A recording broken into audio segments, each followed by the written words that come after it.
Ballistic missile का हमला है और देखिए तकरीबन 12 से 15 फुट। आप सोचिए कि आसपास की दशा और दिशा उस वक्त क्या रही होगी। महायुद्ध जारी, यूक्रेन पर रूसी बमबारी।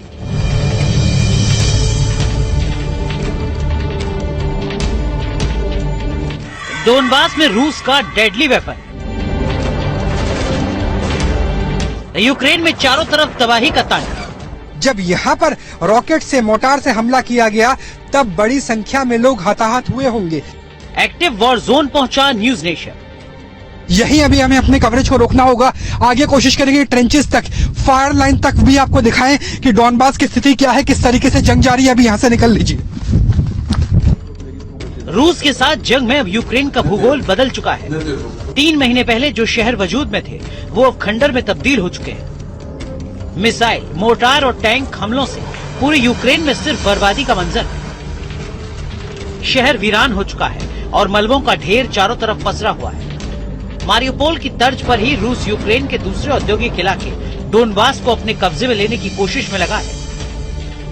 एक बार फिर पुतिन की पलटन का सामना करने के लिए यूक्रेन के राष्ट्रपति जेलेंस्की ने नाटो देशों से मदद की गुहार लगाई।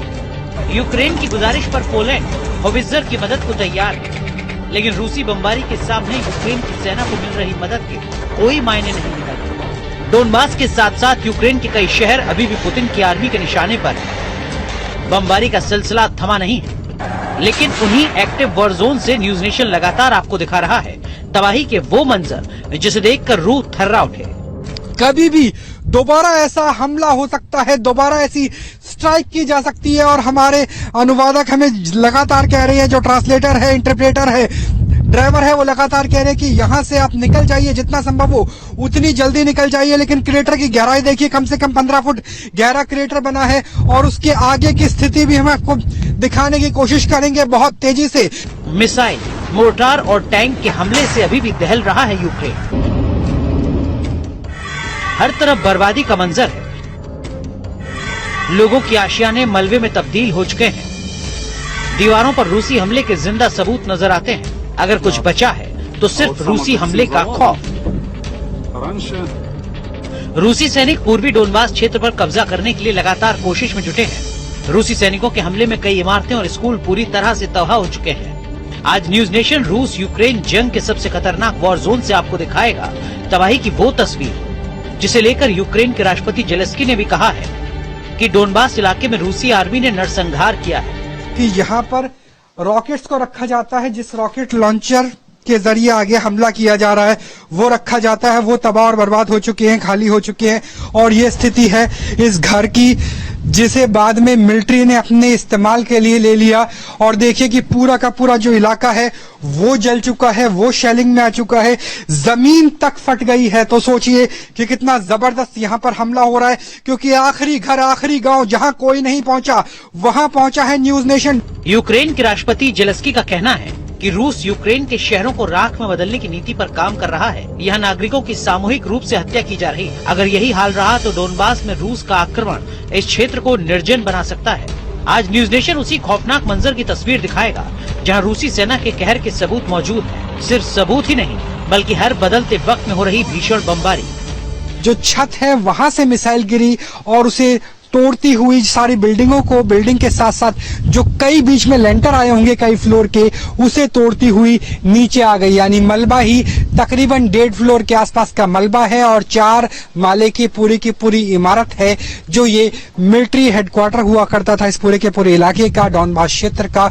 वो चीजें आप यहाँ पर देख सकते हैं कि किस तरीके से हमला किया गया और उसके बाद जो हमले के निशान है वो हम दिखाने की कोशिश कर रहे हैं। जैसे ये जैकेट है, ये जैकेट मिलिट्री जैकेट है जो साफ तौर पे नजर आ रही है। 3 महीने बाद रूस ने राजधानी कीव पर अपना हमला रोक दिया है, लेकिन औद्योगिक नगरी पूर्वी डोनबास इलाके पर नियंत्रण मजबूत करने की कोशिश कर रहा है। ये स्थिति आप देखिए कि किस तरीके से यहाँ पर हमला किया जा रहा है। और हमें देखिए एक बार इशारे में दिखाइए, लगातार कह रहे हैं कि यहाँ से निकलो, और हमें बोला जा रहा है कि यहाँ से निकलो। हम गड्ढे में उतरना चाह रहे थे लेकिन हमें बोल दिया गया है कि यहाँ से निकलो, आपके 5 मिनट पूरे होने वाले हैं। और 5 मिनट बाद ही मिसाइल आमतौर पर जब गिरती है ड्रोन से देखने में तो 5 मिनट का समय लगता है, और आखिरी गांव में है, लिहाजा हम यहीं अभी हमें अपने कवरेज को रोकना होगा। आगे कोशिश करेंगे ट्रेंचेस तक, फायर लाइन तक भी आपको दिखाएं कि डॉनबास की स्थिति क्या है, किस तरीके से जंग जारी है। अभी यहाँ से निकल लीजिए।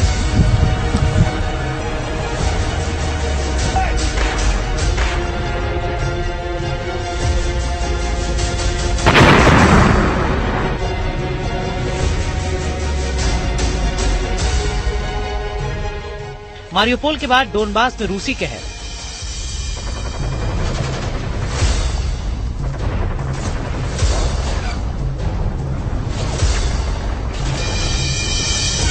महायुद्ध जारी, यूक्रेन पर रूसी बमबारी।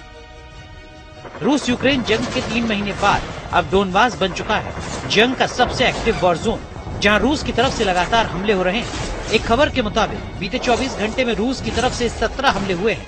रूस के विदेश मंत्री सर्गेई लावरोव ने भी माना है कि रूस की ओर से स्वतंत्र घोषित किए जा चुके डोनेस्क और लुहांस्क इलाके की आजादी हमारी पहली प्राथमिकता है। डोनबास की आजादी मॉस्को के लिए चैलेंज है और हम डोनबास को आजाद कराने के लिए काम कर रहे हैं, जबकि अन्य यूक्रेनी इलाकों को अपना भविष्य खुद तय करना चाहिए। जंग आर पार, रूस का भीषण प्रहार। न्यूज नेशन की जाबाज रिपोर्टिंग लगातार। न्यूज नेशन की टीम लगातार डॉनबास के क्षेत्र में मौजूद है, उस क्षेत्र में जहां एक्टिव वॉरफेयर चल रही है, उस क्षेत्र में जहां लगातार सायरन बजते रहते हैं और कभी भी बम हमला, मिसाइल हमला हो सकता है। और जहां हम मौजूद हैं ये कभी मिलिट्री हेडक्वार्टर्स हुआ करता था लुहांस्क और डोनेट्स्क दोनों क्षेत्रों का, यानी यूक्रेन की जो सैन्य शक्ति है, सैन्य मुख्यालय के क्षेत्रीय दफ्तर के तौर पे आप देख सकते हैं। लेकिन यहाँ पे देखिए कि मिसाइल स्ट्राइक के जरिए इस पूरे के पूरे जो सैन्य प्रतिष्ठान है उसको निशाना बनाया गया है और उसके ऊपर हमला किया गया है। और ये मिसाइल, इसके आकार से आप देख सकते हैं कि ये बहुत बड़ी मिसाइल थी और उम्मीद है की जा रही है कि ये बैलिस्टिक मिसाइल के जरिए हमला है, जबकि कई बार हम रॉकेट फायर देखते हैं, शेलिंग देखते हैं, कई बार टैंक के जरिए हमला किया जाता है, लेकिन ये बैलिस्टिक मिसाइल का हमला है कि कई मंजिल ऊंचा जो पूरा का पूरा ब्लॉक है, बिल्डिंग ब्लॉक है, ये टूट चुका है। बैलिस्टिक मिसाइल इसलिए हम कह रहे हैं क्योंकि ऊपर जो गोला बना है वो छत से बना है, यानी जो छत है वहां से मिसाइल गिरी और उसे तोड़ती हुई सारी बिल्डिंगों को, बिल्डिंग के साथ साथ जो कई बीच में लेंटर आए होंगे कई फ्लोर के, उसे तोड़ती हुई नीचे आ गई। यानी मलबा ही तकरीबन 1.5 फ्लोर के आसपास का मलबा है और 4 माले की पूरी इमारत है जो ये मिलिट्री हेडक्वार्टर हुआ करता था इस पूरे के पूरे इलाके का, डॉनबास क्षेत्र का। वो चीजें आप यहाँ पर देख सकते हैं कि जब ये हमला किया गया तब बहुत से जवान इस मुख्यालय के अंदर मौजूद थे, रणनीति बनाई जा रही थी, लेकिन किस तरीके से हमला किया गया और हमला करने के बाद जो पूरा का पूरा इलाका है वो ध्वस्त हो चुका है और जिसका निशान हम यहाँ पे दिखा रहे हैं। और यहाँ पर जो कंक्रीट के साथ साथ जो बचने के लिए, मोर्टार से बचने के लिए स्टील का इस्तेमाल किया गया था, लोहे का इस्तेमाल किया गया था, मजबूत लोहा, जिस लोहे से मोर्टार के जो शेल है उससे बचा जा सकता है। लेकिन वो लोहा भी आप देख सकते हैं जो बंकर नुमा आकार है वो भी टूट करके बिखर चुका है और शायद इसी के अंदर वो सैनिक होंगे जिन सैनिकों की वर्दी हम बाहर आपको दिखा रहे हैं। शायद वो सैनिक इसी बंकर के अंदर रहे होंगे। लेकिन सोचिए कि जब मिसाइल से हमला किया जाता तो कितना खतरनाक हमला होता है कि पूरी इमारत तो तबाह हो ही जाती है। लेंटर आप देखिए, 4 लेंटर एक साथ टूट जाते हैं और जो लोहे के बंकर बनाए गए थे वो भी नहीं बचते। और ये सिर्फ एक मिसाइल अटैक नहीं है, बल्कि आप ये सोचिए कि इसकी सामरिक महत्व इस बिल्डिंग की कितनी रही होगी कि एक साथ कई मिसाइल अटैक किए गए। क्योंकि एक क्रेटर हम थोड़ी सी दूरी पे भी देख रहे हैं और उस क्रेटर को दिखाने की वजह क्या है, पहले उस क्रेटर के जरा पास चलते हैं, फिर आपको वहां की पहुंचने की वजह दिखाई जाएगी। क्योंकि वजह यह है कि सैंड बैग्स आपको चारों तरफ नजर आएंगे। सैंड बैग्स यहाँ पर ब्लॉक पोस्ट पे मिलिट्री एरिया में ही लगे होते हैं और उन सैंडबैग्स के जरिए चौकी बनाई जाती है।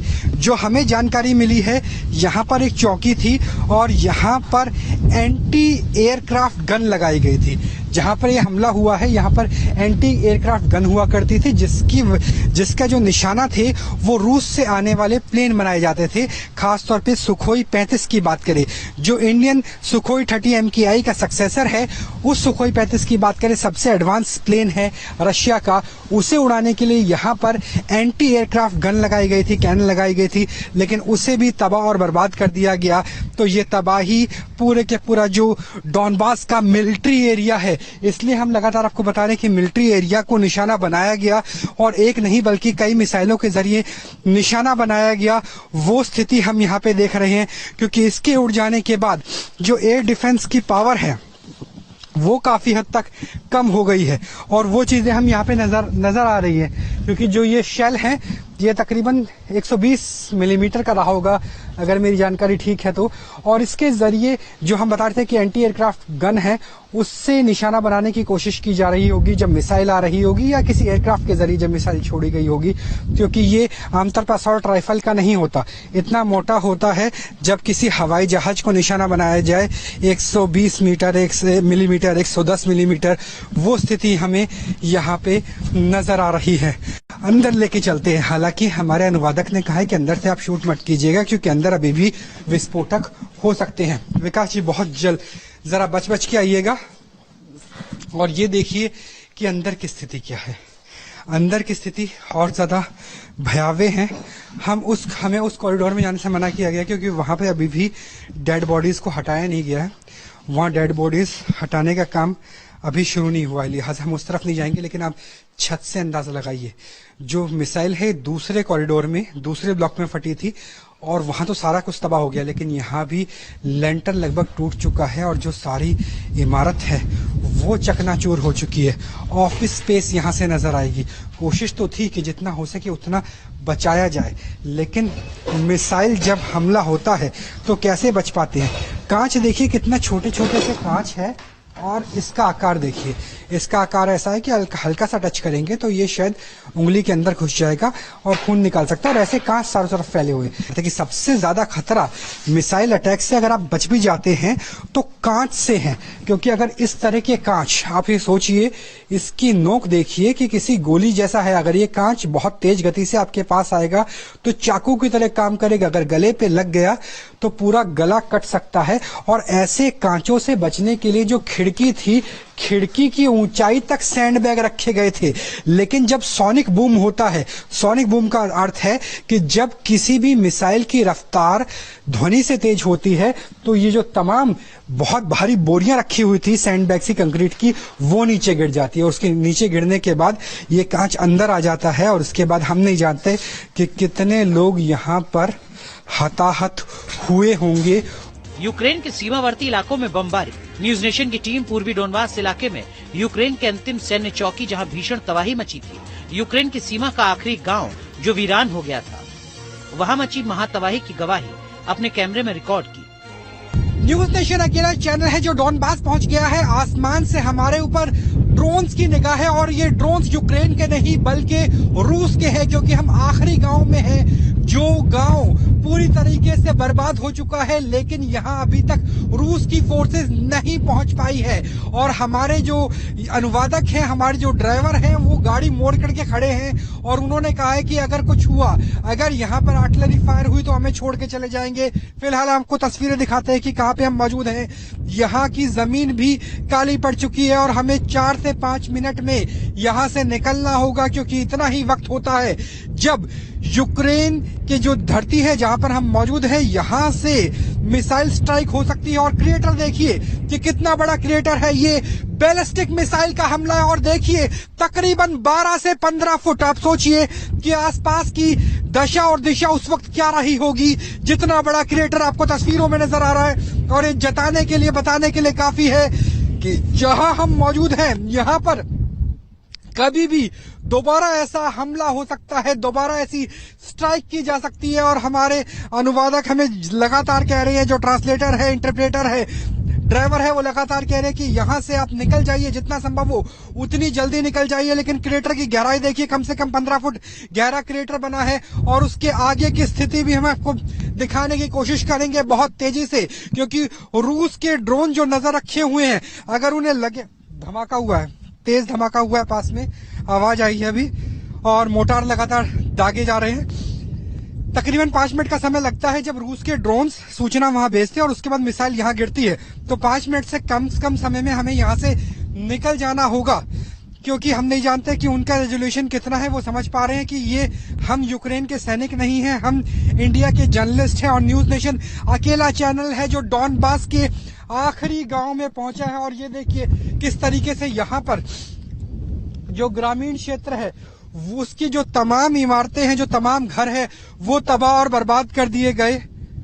और लगातार जो आवाज है वो आर्टिलरी फायर की यहाँ पर लगातार हो रही है। और छत देखिए, छत के परखच्चे उड़ चुके हैं और जो तमाम जो बिल्डिंग ब्लॉक्स हैं वो टूट चुके हैं। और ये स्थिति फिलहाल है आखिरी घर, आखिरी गांव जहां पर हम मौजूद हैं वहां की। क्यों इसके आगे का जो पूरा का पूरा हिस्सा है वो रशियन कंट्रोल में है। इसके आगे यूक्रेन की सेना भी नहीं पहुंच पाई है। और यहां से आप देखिए कि खाने के पैकेट्स को हम देख सकते हैं, अलग अलग तरह के सामान को हम देख सकते हैं, लकड़ी से बना हुआ ये घर, यहाँ का फर्नीचर। और यहाँ पर क्योंकि आखिरी समय में मिलिट्री रही थी, यहाँ से सिविलियंस को भगा दिया गया था, लिहाजा यहाँ पे हमला किया गया। एक बार अंदर आइए विकास जल्दी से। और ये दिखाइए कि ये जो बॉक्स है, इस बॉक्स के अंदर लाइव जो कारतूस है वो रखे गए हैं और कारतूस के साथ साथ जो रॉकेट लॉन्चर्स है वो रखे गए हैं। खाने के पैकेट्स को हम देख सकते हैं। आगे का पूरा इलाका एक बार दिखाइए कि किस तरीके से आगे का पूरा इलाका तबाह और बर्बाद हो चुका है। ये आम घर हुआ करता था जिसमें बाद में मिलिट्री कंट्रोल आ गया था। और ये जितने भी बॉक्स हैं वो सारे बॉक्स खाली है, यानी यूक्रेन की सेना ने इसका इस्तेमाल कर लिया था। एक बार दिखाइए कि यहाँ पर रॉकेट्स को रखा जाता है, जिस रॉकेट लॉन्चर के जरिए आगे हमला किया जा रहा है वो रखा जाता है। वो तबाह और बर्बाद हो चुके हैं, खाली हो चुके हैं। और ये स्थिति है इस घर की, जिसे बाद में मिलिट्री ने अपने इस्तेमाल के लिए ले लिया। और देखिए कि पूरा का पूरा जो इलाका है वो जल चुका है, वो शेलिंग में आ चुका है, जमीन तक फट गई है। तो सोचिए कि कितना जबरदस्त यहाँ पर हमला हो रहा है, क्योंकि आखिरी घर, आखिरी गांव जहां कोई नहीं पहुंचा वहां पहुंचा है न्यूज नेशन। डॉनबास में हम मौजूद हैं। आखिरी घर, आखिरी गांव की आपको तस्वीरें दिखा रहे हैं। हमारे 3.5 मिनट हो गए हैं, सिर्फ 1.5 मिनट का ही वक्त बचा है विकास, इसलिए जल्दी जल्दी हम बाहर जाते हुए ही दिखा सकते हैं। और जो बाहर है वहां पर हमारे इंटरप्रेटर भी आपको दिख रहे होंगे और फोर्सेस भी दिख रही है, वो लगातार हमें कह रही है कि यहां से निकल जाओ, यहां रुकने की जरूरत। ब्रिटेन ने फिर भड़काया, रूस का पारा चढ़ाया, पुतिन नहीं करेंगे अब माफ, परमाणु बम से यूरोप साफ, महायुद्ध में सर्पदंश, पुतिन मचाएंगे विध्वंस। देखिए